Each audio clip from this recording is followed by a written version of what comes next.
2, 3, 4. We don't want your racist war. Protesters Saturday hoisting signs that read "Hands off Iran" and "Out of Iraq." 5, 6, 7, 8. Stop the killing, stop the hate. We have to mobilize to make sure that people know that, and that we can't go to war.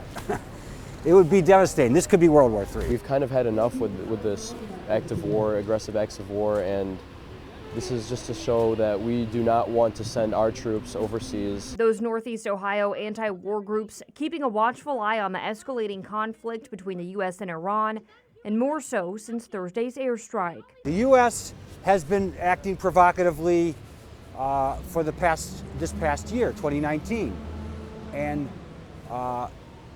Iran is blamed by the U.S. for all these things that have been happening, bombing of ships in the Straits of Hormuz last June. Americans are sick and tired of this constant need of being aggressive and wanting to start wars and unnecessary regime change. Some calling attention to what they say are ulterior motives of the Trump administration. Pompeo is using this fabrication to get people behind the war effort. President Trump is doing this primarily to distract from his impeachment. We're more than 1,000. President Trump's remarks after Thursday's airstrike, saying action should have been taken years ago. We took action last night to stop a war.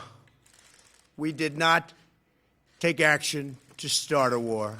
News 5 sat down this week with Reza Tajaliwal, who immigrated to the U.S. from the Iranian capital city with his family in the mid-90s. He strongly fears major conflict between the two countries. Iranians, they do want to have a good relationship with Americans. And we know, live here for over 20 years. I know American wants to as well. He says a lack of diplomacy will result in great danger and ultimately devastation. U.S., American people are not against Iranian people, regardless what the government decides to do. But we need to make sure that the message is passed on to them. We are here to protect you. We are here to support you. We will fight you, which means war. Emily Hamilton, News 5.